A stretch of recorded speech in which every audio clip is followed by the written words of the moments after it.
भागने से प्रेशर कम नहीं होता है, भागने से प्रेशर केवल बढ़ता है। सबसे इम्पोर्टेंट दिन आपकी लाइफ के, पहला जिस दिन आपका जन्म हुआ था, दूसरा दिन वो जब आपको पता लगे क्यों हुआ था। नमस्ते दोस्तों, मेरा नाम है आरजे कार्तिक। मेरे साथ आप बहुत सारी कहानियां इसी स्टूडियो से सुनते हैं, लेकिन आज हमारे साथ में गुरु गौर गोपाल दास जी हैं। बहुत बहुत स्वागत और आपको प्रणाम। बहुत बहुत धन्यवाद, बहुत अच्छा लगा आपसे मिलकर और आपके शो में आकर। बहुत अच्छा मुझे लग रहा है। गपशप विद कार्तिक में आपका स्वागत है।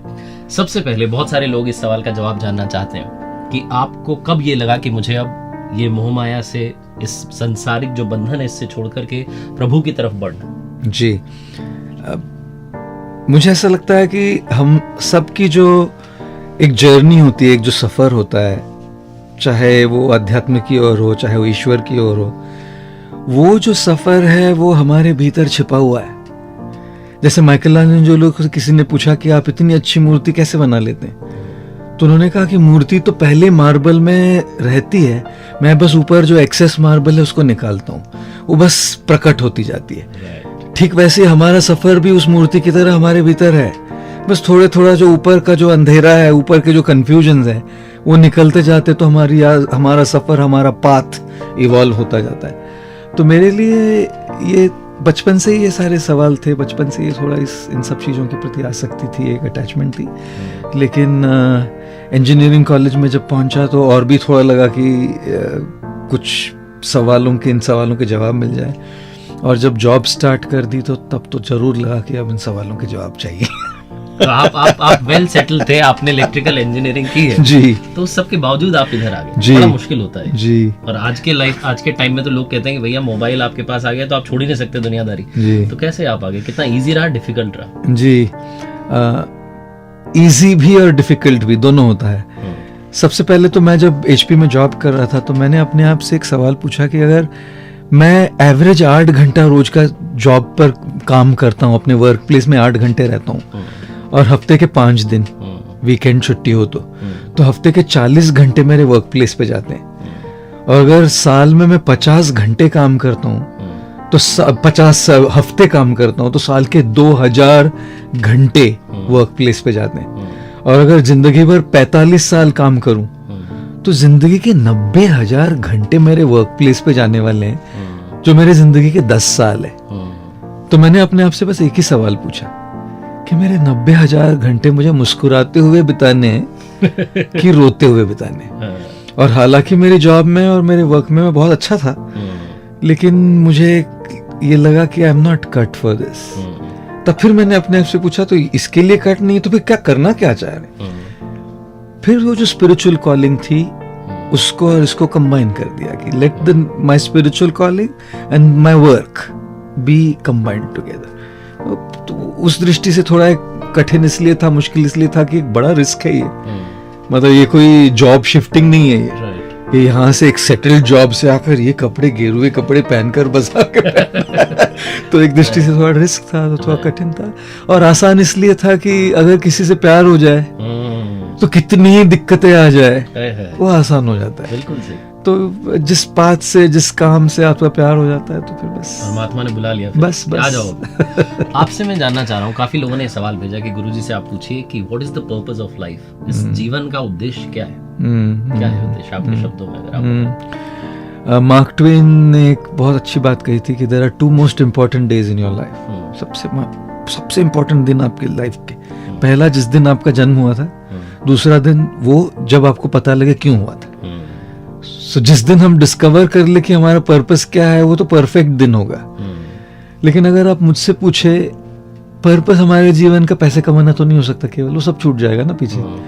पर्पस हमारे जीवन का केवल इनकम टैक्स भरना और टैक्सेस भरते रहना और बिल्स और EMIs भरते रहना, ये तो नहीं हो सकता ना। तो मुझे लगता है कि हमारे जीवन का पर्पस है कि एक बदलाव लाना, to make a difference, to make an impact. दुनिया में, लोगों के जीवन में सेवा करना, एक इम्पैक्ट लाना, एक बदलाव लाना। लेकिन अगर किसी के जीवन में, किसी की जिंदगी में हम बदलाव लाना चाह रहे हैं, या दुनिया में बदलाव लाना, थोड़ा भी हो, कोई बड़ा बदलाव नहीं, अपने अपने हिसाब से छोटा कुछ, वो करने के लिए भी सबसे पहले तो हमें अपने आप में बदलाव लाना बहुत जरूरी है। तो at the core of the purpose of life is self transformation before transforming anything else. जैसे वो हवाई जहाज में हम अनाउंसमेंट सुनते हैं कि अगर ऑक्सीजन मास्क नीचे आ जाए और ऑक्सीजन सप्लाई कम हो जाए तो आप पहले अपना मास्क पहने फिर दूसरों को मास्क पहने। तो आज की दुनिया में लोग पर्पस के मामले में दूसरों को सेवा करने में, दूसरों के लिए एक बदलाव लाने में इतने कार्यरत हो जाते हैं कि भूल जाते हैं कि पहले खुद को तो ध्यान देना चाहिए। सर सलामत तो फिर पगड़ी 50। So I feel the core of the purpose of life is self care. जब सेल्फ केयर करेंगे तब हर क्षेत्र में अपना एक इम्पैक्ट, अपना एक डिफरेंस हम ला पाएंगे। बिल्कुल। आज की लाइफ में गुरुजी एक सवाल बड़ा कॉमनली पूछा जाता है कि लोग जो हैं चाहे जिस भी फील्ड में हो, जिस भी पोजीशन पर हो, उनका ईगो आड़े आ जाता है। तो कहते हैं ना कि रावण जो था, रावण को भी आखिरी तक उसका पूरा खानदान निपट गया लेकिन ईगो खत्म नहीं हो रहा था। वो आखिरी में भी उसने माफी नहीं मांगी, वो युद्ध भूमि में ही रहा। तो अहंकार कई बार इतना बड़ा होता है कि आपको जब सर्व विनाश दिख रहा होता है फिर भी आप बढ़ रहे होते हैं। How to handle this ego problem? क्योंकि काफी लोग ये पूछ रहे हैं कि हम माफी तो मांगना चाहते हैं, हम रिश्ते तो सुधारना चाहते हैं, बट वो बीच में आ जाता है। जी जी जी, आपने रावण की बात बताई तो मुझे अच्छी बात याद आई है कि जब राम रावण को मार के लौट के आए तो माँ कौशल्या ने राम से कहा, बेटा तुम रावण को मारकर आ गए। तो राम ने कहा, रावण को मैंने नहीं मारा। तो कौशल्या ने कहा, किसने मारा? तो फिर कहा, रावण को मैंने मारा। तो कौशल्या ने कहा, अभी तो कहा रावण को मैंने नहीं मारा, और फिर कहता है रावण को मैंने मारा। बिल्कुल, रावण को मैंने नहीं मारा, रावण को मैंने मारा। तो ये जो ईगो है, कई बार हमारे रिश्तों में, हमारे प्रोफेशनल लाइफ में ईगो जहां अटक जाता है, उसके आगे लोग बहुत सारी टेंशन आ जाती है और आगे बढ़ना मुश्किल हो जाता है। तो कैसे इस ईगो से डील करें? तो सबसे पहले मुझे लगता है कि ईगो के लिए एक है सबसर्वियंस। सबसर्वियंस का मतलब होता है कि किसी के सामने कहीं तो झुके। सबके सामने नहीं हो रहा ना, कम से कम परिवार में कोई हो, एक टीचर हो, एक मेंटोर हो, एक गाइड हो, एक गुरु हो, कहीं तो जाके झुके। सबके सामने नहीं हो रहा है, एक जगह झुकना शुरू करेंगे, क्योंकि उससे हमारे माइंड को, हमारे सिस्टम को एक रिकंडीशन होगा। वो जो कंडीशनिंग हो गई है नहीं झुकने की, वो धीरे धीरे उल्टा होगा, वो अनवाइंड होगा वो कंडीशनिंग। दूसरा चीज मुझे लगता है कि हमें ईगो से डील करने के लिए हमें एक स्पिरिचुअल पाथ भी बहुत जरूरी होता है। क्योंकि जैसे मैं कई बार कहता हूँ कि एक्सटर्नल फिटनेस तो ठीक है, उसके लिए हम एक जिम में चले जाएंगे, लेकिन इंटरनल फिटनेस के लिए कौन सी जिम है? सो इंटरनल ईगो तो इंटरनल प्रॉब्लम है। तो इसके लिए हमें एक स्पिरिचुअल पाथ की भी जरूरत होती है, चाहे वो मेडिटेशन हो, चाहे वो प्रार्थना हो, जो भी हो, एक स्पिरिचुअल कुछ तो एक प्रोसेस, एक प्रैक्टिस हो जिससे ईगो पर हम काम करने लगे। तीसरी चीज मुझे ये भी लगती है कि कई बार कैसा है ना कि जब तक हम अपने लाइफ में कुछ एक्सपीरियंस नहीं करते, बदलते नहीं। उसका एक बैकलैश जब आता है ना, एक बार, दो बार, तीन बार जब तमाचा खाएंगे, तब फिर समझ में आएगा कि ईगो होने का नतीजा ये होता है, अब हो सकता है कि थोड़ा मुझे ट्रांसफॉर्म कर लेना चाहिए। लातों के भूत बातों से नहीं मानते। तो कई बार लाइफ में हमें अपने लेसन सीखने के लिए कभी कभी थोड़ा एक, जैसे कहते हैं ना, life is a school of hard knocks. कभी कभी खुद के अनुभव से आदमी सीखता है।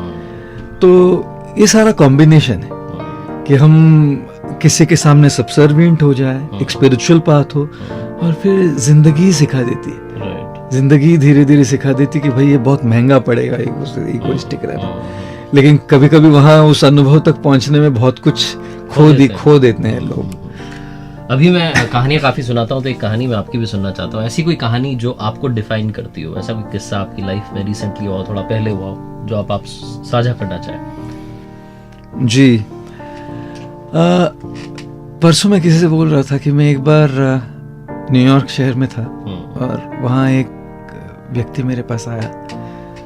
पहली बार मिल रहे थे हम, और मुझसे बहुत काफी छोटा था, यंग लड़का था बहुत, और मुझे आके बहुत कुछ सुना दिया उसने।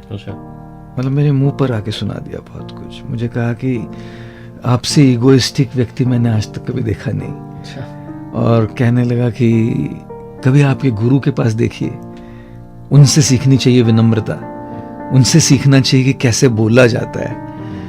आप तो बस ईगोइस्टिक है, आप तो बस दिखावा कर रहे हैं, नौटंकी कर रहे हैं। और बहुत बड़े बड़े लोग बैठे थे मेरे बगल में, मतलब इंडस्ट्री के बहुत बड़े बड़े लोग बैठे थे और ये सब बोल कर चला गया। तो मैंने बस समझाने की कोशिश की 1-2 लाइनों में बस, लेकिन वो अड़ा हुआ था तो मैं कुछ बोला नहीं फिर।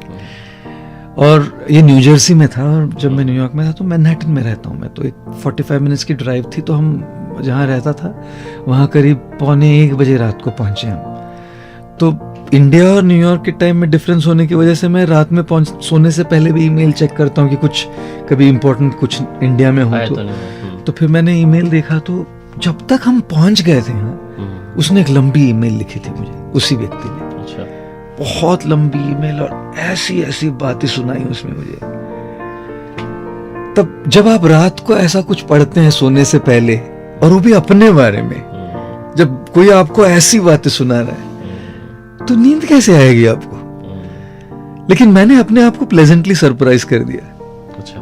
कि मैंने कहा ठीक है, जो बोल रहा है ठीक है भाई, उसमें फीडबैक दे रहा है, अगर उसमें कोई सच्चाई है तो एक्सेप्ट कर लेंगे, नहीं है तो छोड़ देंगे। और सो गया मैं, तो बहुत देरी से सोया था। तो अगले दिन जब उठा मैं करीब 8 सवा 8, इतनी देरी से कभी उठता नहीं, लेकिन 2-2:30 बजे सोया हुआ था। तो उठा एक 7:30-8 बजे, तो जो दूसरे थे एक डिवोटी हमारे बगल में, आके बोले कि वो आया हुआ है मिलने से आपको वापस। अभी तो मैं बस सरासर मना कर सकता था कि मैं नहीं मिल सकता। मैंने कहा ठीक है मिल लेते हैं। तो मेरे कमरे में आ गया और मुझसे पूछा ईमेल पढ़ी आपने मेरी? मैंने कहा जरूर पढ़ी। तो कहा क्या लगा आपको? मैं बोला नहीं अच्छी, जो आप बोल रहे हैं ठीक है ना। नहीं आपको क्या लगता है? मैंने कहा आपने अपना फीडबैक दे दिया, मैं जरूर विचार करूंगा। नहीं आपको क्या लगता है? तो वो कोशिश कर रहा था मुझे एजिटेट करने की। दुनिया में ना लोग हमेशा कोशिश करेंगे आपके बैड साइड, आपके बुरे साइड को बाहर निकालने की। हर रोज कोई ना कोई अगल बगल में होगा जो आपके लोअर साइड को ऊपर लाने की कोशिश करेगा। लेकिन मैंने कहा मैं इसको ये अधिकार नहीं देता कि वो मेरी बैड साइड को ऊपर लाए। जो भी उसने कहा है, जो भी उसने मेरे साथ किया है, तो मैंने कहा नहीं, I don't allow this man to do this. तो मैंने कहा thank you very much for your feedback, I will definitely consider the points you have spoken. तो 2-3 बार और कोशिश कर रहा था। जब कुछ नहीं कहा ना तो चुपचाप से चला गया। देखिए जब भी कोई आपके साथ कुछ करता है, आप जिस प्रकार की आपकी प्रतिक्रिया रिस्पॉन्स होता है, उसी से उसको शक्ति मिलती है। The person gets power to handle you badly when you respond and react like that. तो तभी मैंने एक बहुत बड़ी चीज सीखी कि criticism is good if there is truth in it, let us accept it.